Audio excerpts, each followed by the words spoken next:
Good morning students. मैं अवनीश कुमार सिंह आज फिर से आप लोगों के सामने कक्षा 12 का बितान भाग 2 से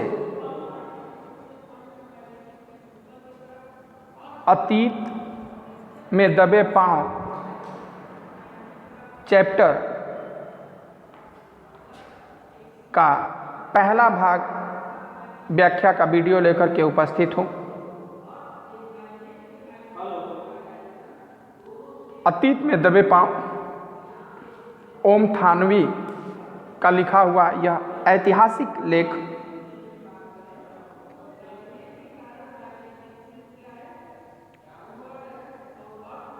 ओम थानवी के जीवन परिचय के बारे में हम लोग जान लें। ओम थानवी, जिनका जन्म सन 1957 ईस्वी 1957 में राजस्थान में हुआ। इनकी शिक्षा दीक्षा बीकानेर में हुई। राजस्थान विश्वविद्यालय से व्यावसायिक प्रशासन में एम.कॉम किया, यानी कॉमर्स से ही पढ़े। ये एडिटर्स गिल्ड ऑफ इंडिया के महासचिव रहे। 1980 से 89 तक इन्होंने राजस्थान पत्रिका में काम किया। इतवारी पत्रिका के संपादन ने साप्ताहिक को विशेष प्रतिष्ठा दिलाई। ये अपने सामाजिक और सांस्कृतिक सरोकारों के लिए जाने जाते हैं। अभिनेता और निर्देशक के रूप में ये स्वयं रंगमंच पर सक्रिय रहे। इनकी गहन दिलचस्पी साहित्य, कला, सिनेमा, वास्तुकला, पुरातत्व और पर्यावरण में है। इन्होंने 80 के दशक में centre for science environment CSE की फेलोशिप पर राजस्थान के पारंपरिक जल स्रोतों पर खोजबीन कर इसके बारे में विस्तार से लिखा। इन्हें पत्रकारिता में कई पुरस्कार मिले, जिनमें गणेश शंकर विद्यार्थी पुरस्कार प्रमुख रहा। 1999 ईस्वी में इन्होंने दैनिक जनसत्ता के दिल्ली और कोलकाता के संस्करणों का संपादकीय दायित्व संभाला है। संप्रति ये इसी समाचार पत्र के संपादक के रूप में कार्यरत हैं। अभी भी, संप्रति मीन्स अभी भी। प्रस्तुत कहानी ऐतिहासिक पुरातत्व के सिद्धांतों पर आधारित मोहनजोदड़ो और हड़प्पा की सभ्यता को आप सभी लोगों ने सुना है। उसी मोहनजोदड़ो और हड़प्पा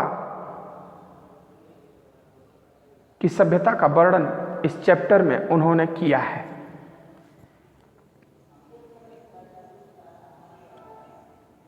कहते हैं कि अभी भी मोहनजोदड़ो और हड़प्पा प्राचीन भारत के ही नहीं, दुनिया के 2 सबसे पुराने नियोजित शहर माने जाते हैं।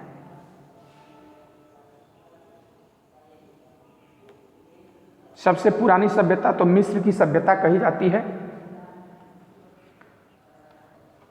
लेकिन कहीं कहीं तर्क मिलता है कि मोहनजोदड़ो और हड़प्पा की सभ्यता सबसे पुरानी है।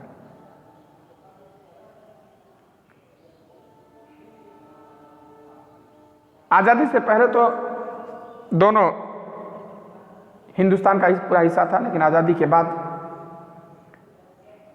पाकिस्तान के सिंध प्रांत में मोहनजोदड़ो नहीं होता है, उसका नाम होता है क्या? मुअंजोदड़ो। क्या नाम है उसका? उसका नाम है मुअंजोदड़ो। ये देख रहे हैं, मुअंजोदड़ो।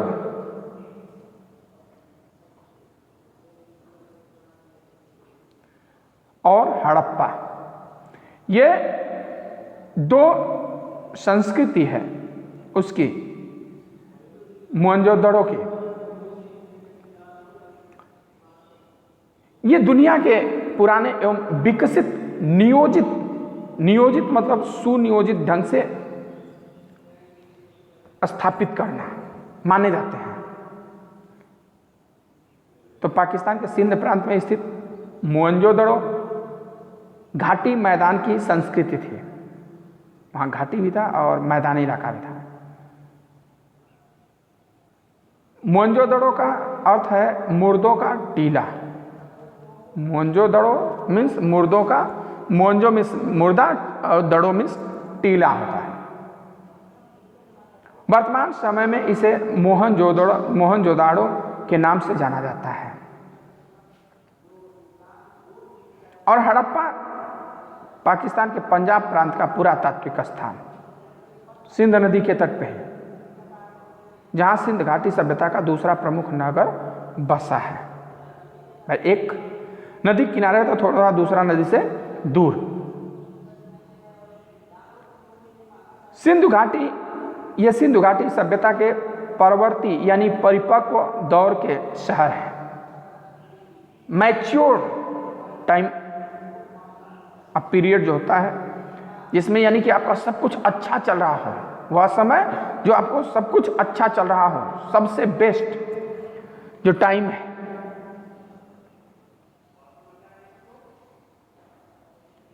खुदाई में और शहर भी मिले हैं, लेकिन मोहनजोदड़ो ताम्रकाल के शहरों में सबसे बड़ा है। ताम्रकाल यानी लोहा का नहीं, तांबे की वस्तुएं, तांबे की धातु का इस्तेमाल। तांबा देखते हैं ना, जो ब्राउनिश कलर में जो मेटल होता है, अक्सर उसका इलेक्ट्रिक वायर इत्यादि में इस्तेमाल होता है। तांबे का लोटा में अगर पानी पीजिए, गिलास में पानी पीजिए, रात में रख दीजिए, उसका अर्क उतर जाएगा उसमें, वो आपके स्वास्थ्य के लिए अच्छा होता है। तो ताम्रकाल यानी उसमें लोहा टीना उसमें वहां नहीं था, लोहा टीना नहीं था, तांबा था। सबसे बड़ा शहर वो था मोहनजोदड़ो। वह सबसे उत्कृष्ट भी है। व्यापक खुदाई यहीं पर संभव हुई, यानी बड़े स्तर पर खुदाई मोहनजोदड़ो में हुई थी।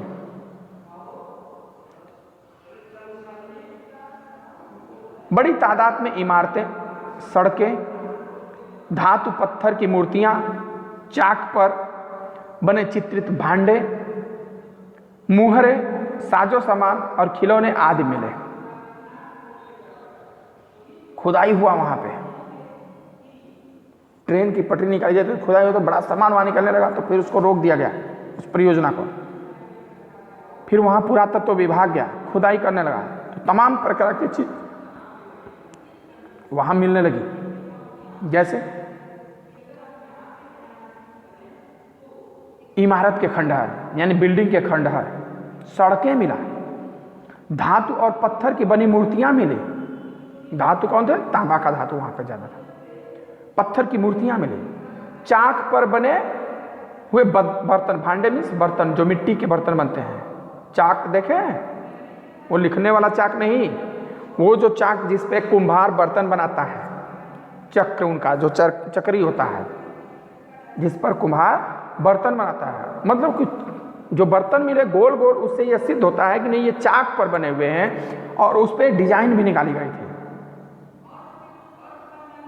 मुहर, जो हम रबड़ की मुहर बनाते हैं, वो धातु की मुहर, लकड़ी की मुहर, साजो सामान और खिलौने आदि मिले। मतलब श्रृंगार सजावट के सामान, खिलौना इत्यादि सब मिला। सभ्यता का अध्ययन संभव हुआ। उधर सैकड़ों मील दूर हड़प्पा के ज्यादातर साक्ष्य रेल लाइन बिछने के कारण विकास की भेंट चढ़ गए। मोहनजोदड़ो में बहुत मिला, लेकिन हड़प्पा में क्या हुआ, रेल लाइन बिछने लगा तो सब खुदाई में नष्ट हो गया। जो लेबर मजदूर खोदते थे, तोड़ देते थे, फेंक देते थे, या उनके काम की चीज होती थी तो ले लेते थे। मोहनजोदड़ो के बारे में धारणा है कि अपने दौर में वह घाटी की सभ्यता का केंद्र रहा होगा, राजधानी है।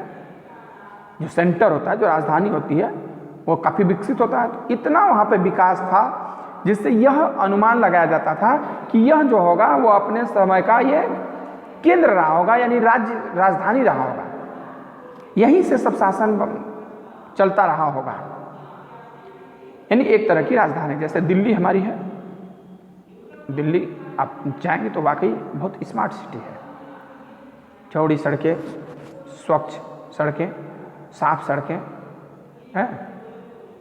माना जाता है वह शहर 200 हेक्टेयर क्षेत्र में फैला था। सिर्फ शहर की आबादी 200 हेक्टेयर, 3 एकड़ का 1 हेक्टेयर होता है, और 1.5 बीघा का 1.5 बीघा का 1 एकड़ होता है, यानी कि 4.5 बीघा का 1 हेक्टेयर। तो 200 हेक्टेयर में वह शहर बसा हुआ था। कितने में बसा हुआ था? 200 हेक्टेयर, अर्थात लगभग करीब 1000 बीघा में शहर बसा हुआ था मोहनजोदड़ो, 1000 बीघा में।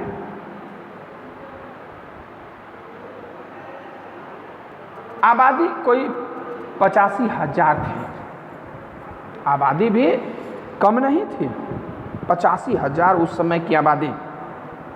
सोच लीजिए, एक शहर की तो बहुत बड़ी आबादी मानी जाएगी। जाहिर है 5000 साल पहले यह आज के महानगर की परिभाषा को भी लांघता होगा। 5000 पहले उसका अस्तित्व, वहाँ के बने सामानों और उसके आधार पर पुरातत्ववेत्ता जो बताते हैं कि 5000 साल पहले वहाँ जो कि आबादी बसा होगा, रहता था। ये सब जो सामानें बनी हो 5000 साल पहले करीब बनी है, यानी 85,000 करीब 1 लाख आबादी, वो जो आज के एक महानगर से बम्बई, दिल्ली, बेंगलोर, तो उस शहर को वो मात देता था। दिलचस्प, अब इतना जितना आज विकसित था, हालांकि उतना विकसित नहीं था, उतना इलेक्ट्रॉनिक युग या वैज्ञानिक युग नहीं था, लेकिन जो भी था वो बहुत नियोजित था। कहते हैं दिलचस्प बात तो यह है कि सिंधु घाटी मैदान की संस्कृति, मैदान की संस्कृति, प्लेन संस्कृति, जहां खेती बाड़ी इत्यादि किया जाता है, पर पूरा मोहनजोदड़ो छोटे मोटे टीलों पर आबाद था। मजेदार बात यह कि वह सिंधु घाटी मैदान की संस्कृति है, मैदानी संस्कृति है, लेकिन जो बसे थे वो छोटे मोटे टीलों में बसे हुए थे शहर, जो घर बिल्डिंग इत्यादि बने थे। ये टीले प्राकृतिक नहीं थे, पहाड़ नहीं था, वो प्रकृति नहीं था, वहां बनाया गया था। कच्ची और पक्की दोनों तरह की थी। कच्ची और पक्की दोनों तरह की ईंटों से धरती की सतह को ऊंचा उठाया गया था। क्या रीजन रहा होगा? हो सकता है कि सिंधु नदी के किनारे था तो बाढ़ का पानी आ जाए तो भाई डूब जाए सब, इसलिए जो मकान बने थे वो काफ़ी हाइट पे बने थे। हम आज मकान बनाते हैं हम लोग तो क्या करते हैं, इतना ज़्यादा लिंटर ले लेते हैं, कुर्सी ले लेते हैं कि पानी भी आए तो कोई दिक्कत नहीं है। तो वहाँ वो लिंटर की व्यवस्था नहीं, तो वो पहले चबूतरा बना देते थे खूब हाइट, ईंटा जोड़ जोड़ करके, मट्टी डाल करके, फिर उसके ऊपर मकान बनता था। क्यों बनता था? ताकि सिंधु नदी का पानी बाहर पसर आए तो उससे बचा जा सके। यदि बाढ़ आ जाए नदी में और आकर के मैदान में पूरे फैल जाए तो उससे बचा जा सके। मोहनजोदड़ो की खूबी यह है कि इस आदिम शहर की सड़कों और गलियों में आप आज भी घूम फिर सकते हैं। उस शहर की क्या खासियत है मोहनजोदड़ो की? इस आदिम, जहां आदमी रह चुके हैं, जहां आदमी रह चुके हैं वहां आज भी अत्यंत प्राचीन, आदिम मीन्स अत्यंत प्राचीन, जहां आदमी लोग रह चुके हैं वहाँ आज भी आप चले जाएंगे तो उन गलियों और सड़कों पर आज घूम सकते हैं, वैसे ही गलियाँ सड़कें खड़ंजा लगा हुआ आज भी है।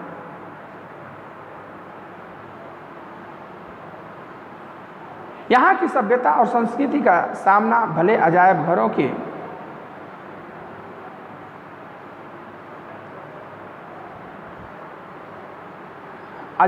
की शोभा बढ़ा रहा हो, जो खुदाई में से सामान निकले, जो उसकी विकसित होने का प्रमाण था, जो उसे संपन्न होने का प्रमाण था, अब वो सब कहाँ है? म्यूजियम में। कहाँ रखे हुए हैं? म्यूजियम में रखे हुए हैं। पाकिस्तान के कुछ दिल्ली में भी है, कुछ विदेश में चला गया, वो म्यूजियम की शोभा बढ़ा रहे हैं। शहर जहाँ था अब भी वही है, मोहनजोदड़ो जो नाम था, जो जहाँ था वही है। आप इसकी किसी भी दीवार पर पीठ टिकाकर सुस्ता सकते हैं। आप टहल रहे हैं, देखिए जो चित्र दिया हुआ है, ये जो चित्र दिया हुआ है ये उसी खंडहर का है, उसी समय का, ये नया नहीं बनाया गया है, ये सब नया नहीं बना है। तो ये जो आप आज भी जाएंगे तो ऐसा लगेगा जैसे कि ये किसी आदमी का घर है और उस दीवार पे थक गए चलते चलते, तो पीठ टिका करके थोड़ा सा आराम कर लीजिए। वह एक खंडहर क्यों न हो, किसी घर की देहरी पर पांव रखकर आप सहसा सहम सकते हैं। देहरी यानी चौखट, भले ही वो खंडहर हो, लेकिन जब ऊपर का छत गिर गया है, नीचे है, लेकिन दरवाजे का साँचा बना हुआ है, दरवाजे का साँचा बना हुआ वैसे ही। तो जैसे ही आप चौखट पे उसके पहुंचते हो और चौखट लांघने का प्रयास करते हो, तो सहसा आप रुक जाते हो। जैसे हम लोगों की आदत है कि किसी के घर में बिना नाक किए या बिना पूछे नहीं जाना चाहिए, तो वह आदत, वह हमारी संस्कृति हमको वहाँ पर क्या करती है? रोक देती है। अरे रुको, किसी घर में ऐसे कैसे जाते, पूछ तो लो पहले। रसोई की खिड़की पर खड़े होकर उसकी गंध महसूस कर सकते हैं, या शहर के किसी सुनसान मार्ग पर कान देकर उस बैलगाड़ी की रुनझुन सुन सकते हैं, जिसे अपने पुरातत्व की तस्वीरों में मिट्टी के रंग में देखा है। मतलब जहाँ ऐसा लगे कि किचन है, तो वहाँ आप खड़े हो जाएंगे तो ऐसा लगेगा जैसे कि हमें वो किचन की खुशबू आ रही है, आप अपने किचन की तरफ लौट आएंगे। सड़कों पर चल रहे हैं तो उस समय बैलगाड़ियाँ थी, मोटर गाड़ियाँ नहीं थी। बैलगाड़ियाँ थी तो लोग बैलों को बड़े सजा धजा करके उनके गले में घंटी, पाँव में पैजनी, घंटी, घुंघरू इत्यादि बांध करके बड़े रुनझुन रुनझुन चलते थे। तो जब आप सड़कों पर चलेंगे तो ऐसा लगेगा कि मैंने मानो जैसे कि बैल अभी आ रहे हो, ऐसा लगेगा मानो बैल आ रहे हो। उनके गले की रुनझुन घंटी सुनाई देती है, जो कि आप पुरातत्व के उस म्यूजियम में जाकर के देख चुके हैं। और वहाँ पहुँचते ही आपको ऐसे लगेगा जैसे कि वह सब कुछ हमें, वहाँ पुरातत्व के म्यूजियम में जाएंगे तो वहाँ रसोई में इस्तेमाल होने वाले बर्तन हैं, भांडे हैं, चिमटा है, कलछुल है, ये सब वहाँ पड़ा हुआ है म्यूजियम में। बैलगाड़ी का पहिया है, बैलों का घंटी है इत्यादि, सब वहाँ पे पड़ा हुआ है। तो उसको देख करके आप यहाँ आएंगे तो जो सड़कों पर चलेंगे तो जैसे लगेगा कि अभी बैलगाड़ी आगे से आ जाएगी या पीछे से आ जाएगी। या फिर आप जब चलेंगे तो किसी घर के पास पहुँचेंगे तो आपको लगेगा कि ये किचन है, और वो जो सामान रखा था उसको देख करके अब खाना पक रहा होगा। सच है कि यहाँ किसी आंगन की टूटी फूटी सीढ़ियाँ आपको कहीं ले नहीं जाएंगे। जो आंगन है, सीढ़ी है टूटी फूटी, भाई ऊपर का गिर गया है, आपको ऊपर कहीं नहीं ले जाएगी। वे आकाश की तरफ अधूरी रह जाती हैं, लेकिन उन अधूरे पायदानों पर खड़े होकर अनुभव किया जा सकता है कि आप दुनिया की छत पर हैं। वहां से आप इतिहास को नहीं, उसके पार झांक रहे हैं। मतलब आप दुनिया की सबसे विकसित संस्कृति, सबसे विकसित सभ्यता को आप देख रहे हैं, और वहां से आप इतिहास नहीं, उसके बहुत पार, बहुत दूर तक देख रहे हैं। यह बात वहाँ पहुँचने पर, उन खंडहरों में घुसने पर जो सीढ़ी बने हुए हैं, सीढ़ी भी टूट चुके हैं, लेकिन जो 2-4 सीढ़ी, 1-2 सीढ़ी बची है, उस पर जब खड़े हो जाएंगे तो लगेगा कि हम इतिहास के उस पार देख रहे हैं। ठीक है, ये देखिए, ये जो फिगर दिखाया गया है, ये फिगर वहाँ की जो मुख्य सड़क है 33 फीट चौड़ी है। 33 फीट ये जो आपका हाईवे बन रहा है, लगभग इतना चौड़ी सड़क उस समय वहाँ की बनी हुई थी। क्योंकि आम जो गांव में देखते हैं वो सड़क 8-9 फीट चौड़ी होती है, 8 फीट 9 फीट चौड़ी होती है। तो 8 फीट यानी कि उसका 4 गुना। तो ये जो हाईवे आपका है, लगभग उतना चौड़ा रोड उस समय वहाँ पर बना हुआ था। चलिए, आज के वीडियो में इतना ही। अब अगला व्याख्या अगले वीडियो में, अगले भाग में लेकर के हम उपस्थित होंगे। अगर वीडियो अच्छा लगता हो तो आप लोग लाइक शेयर कमेंट जरूर करें, तथा वीडियो को ज़्यादा से ज़्यादा शेयर करें अपने दोस्तों में, अपने मित्रों में। और आपको किसी भी प्रकार की कोई समस्या है तो हमें कमेंट करके या कॉल करके पूछ सकते हैं। धन्यवाद।